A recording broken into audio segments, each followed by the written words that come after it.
Okay sir okay sir right. Palamaner, Gangavaram ఈ చుట్టుపక్కల ప్రాంతాల్లో ఉన్నటువంటి చాలా మంది ప్రజలు ఏదో ఒక లింక్ వస్తుంది, యాప్ వస్తుంది, దానిలో మేము చాలా మంది డబ్బులు ఇన్వెస్ట్ చేస్తున్నాము, మేము మోసపోయామని ఈరోజు మా ఆఫీస్ దగ్గరికి రావడం జరిగింది. సో ప్రజలందరికీ ఒకటే చెప్తున్నాను, దయచేసి ఇలాంటివి ఎవరు నమ్మొద్దు. దానికి ఏమి చట్టబద్ధత ఏమి ఉండదు. ఎవడో ఏదో వచ్చాడు చెప్పాడు, పక్కింటి ఆయన ఇన్వెస్ట్ చేశాడు, నేను కూడా ఇన్వెస్ట్ చేశాను అన్న దానికి నష్టపోయేది మీరే. మీరు అందరూ కలిసి ఈరోజు ఇక్కడికి వచ్చారు, బాగానే ఉంది. ఫస్ట్ పోలీస్ స్టేషన్కి వెళ్ళి కంప్లైంట్ ఇవ్వండి. దాని మీద కేసు రిజిస్టర్ చేస్తారు, ఇన్వెస్టిగేషన్ జరుగుతుంది. దానికి బాధ్యులు ఎవరైతే ఉంటారో వాళ్ళందరి మీద చట్ట ప్రకారంగా మేము తీసుకోవాల్సిన చర్యలన్నీ తీసుకుంటాము. మీ అమౌంట్ ఎంతెంత ఇన్వెస్ట్ చేశారనేది మీరు డీటెయిల్స్ ఇస్తే మళ్ళీ మీ బ్యాంక్ అకౌంట్స్ కన్నా లెటర్స్ పెట్టి అది ఏ అకౌంట్కి వెళ్ళింది, అసలు మీరు ఫిజికల్గా డబ్బు ఇచ్చారా లేకపోతే ఏం జరిగింది, ఇవన్నీ కూడా వెరిఫికేషన్ చేయాలి. చేసిన తర్వాత మనం ఏం చేయాలనేది అప్పుడు చేద్దాం. అంతే తప్ప ఈలోగా మీరు పొరపాటున ఎవరో పక్కింట ఒక 10 లక్షలు పెట్టారు, ఇంకోటి 2 లక్షలు పెట్టారు, దీంట్లో కొంతమంది ఎవరో అఫీషియల్స్ కూడా ఇన్వాల్వ్ అయి ఉన్నారు అంటే వాళ్ళు కూడా ఇన్వెస్ట్ చేశారని మీరే చెప్తున్నారు. వాళ్ళు ఎవరెవరైనా ఉండొచ్చు.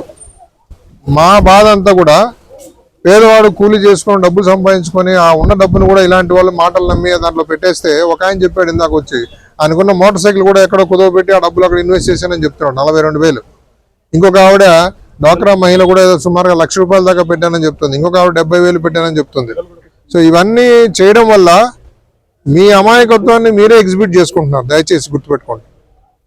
ఈరోజు మనం బ్యాంకుకు వెళ్ళి ఒక లోన్ తీసుకోవాలంటేనే మన దగ్గర చాలా డాక్యుమెంటేషన్ అడుగుతారు వాళ్ళు. అలాంటిది ఎవడో ముక్కు ముఖం తెలియని వ్యక్తి ఏదో ఊర్లో వచ్చాడు, మాట్లాడాడు, వాడు చెప్పే మేము నమ్మేశాము, డబ్బులు ఇచ్చేసాము అని అంటే ఎంత హాస్యాస్పదంగా ఉందో ఒకసారి మీరు ఆలోచన చేయండి. కనీసం మీరు ఇప్పటికైనా మేలుకున్నారు. మా పోలీస్ స్టేషన్కి వచ్చి కంప్లైంట్ ఇవ్వండి, పట్టుకుంటాము, డెఫినెట్గా వాళ్ళ మీద చర్య తీసుకుంటాము. మీకు ఎంతవరకు నష్టం జరిగిందో మీ బ్యాంకు ఖాతాల్లోంచి వాడి ఖాతాలోకి ఎంత అమౌంట్ పోయిందో అవన్నీ కూడా ఫ్రీజ్ చేయడం జరుగుతుంది. దీంట్లో NCRB అంటే నేషనల్ క్రైమ్ రికార్డ్ బ్యూరో ఉంది మనకు భారతదేశానికి.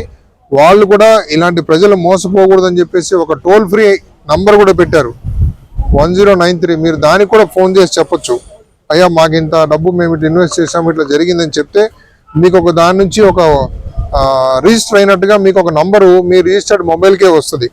అది పట్టుకొని కూడా మీరు బ్యాంకుకి వెళ్ళి చెప్పొచ్చు, ఇట్లా మేము ఇంత అమౌంట్ ఇన్వెస్ట్ చేసాము, ఇట్లా జరిగిందని కూడా చెప్పొచ్చు. దానికి పోలీస్ స్టేషన్కి వచ్చి కంప్లైంట్ ఇవ్వాలనే ఇది కూడా ఏం లేదు. సో మీరు కంప్లైంట్ ఇస్తే మేము ఇన్వెస్టిగేషన్ చేస్తాం దీని గురించి. ఇంకా ఎవరన్నా తెలియని వాళ్ళు కూడా ఉంటే వాళ్ళందరికీ తెలియజెప్పండి. మీరు ఎట్లాగైతే ఇంట్రెస్ట్గా ఎట్లుంటుందంటే పరిస్థితి, నేను ₹1000 పెట్టాను, మా పక్కింటి కూడా ₹1000 పెట్టిస్తే ఇంకా బాగుంటుంది, ఇద్దరు కలిసిపోవచ్చు, వాడు అట్లే ఇంకోడు, వాడు పోయి ఇంకో 10,000, ఇదే సరిపోతాం తప్ప. ఇప్పుడు మీరు ఎలాగైతే వచ్చారో మీరు ఎట్లా వెళ్ళి వాడిని పట్టుకోండి, బ్యాంకుకి వెళ్ళండి, బ్యాంకులో చెప్పండి ఇట్లా చేసాము, ఇంత ఇన్వెస్ట్మెంట్ జరిగింది, ఫ్రీజ్ చేయండి, మా అకౌంట్స్ నుంచి డబ్బులు పంపించొద్దని బ్యాంకులో కూడా చెప్పండి. ఏ ఏ ఖాతాల నుంచి మీరు పంపించారో దయచేసి ఆపండి. డబ్బులు ఎవరు ఇన్వెస్ట్ చేయొద్దు, మీరు పోగొట్టుకోవద్దు.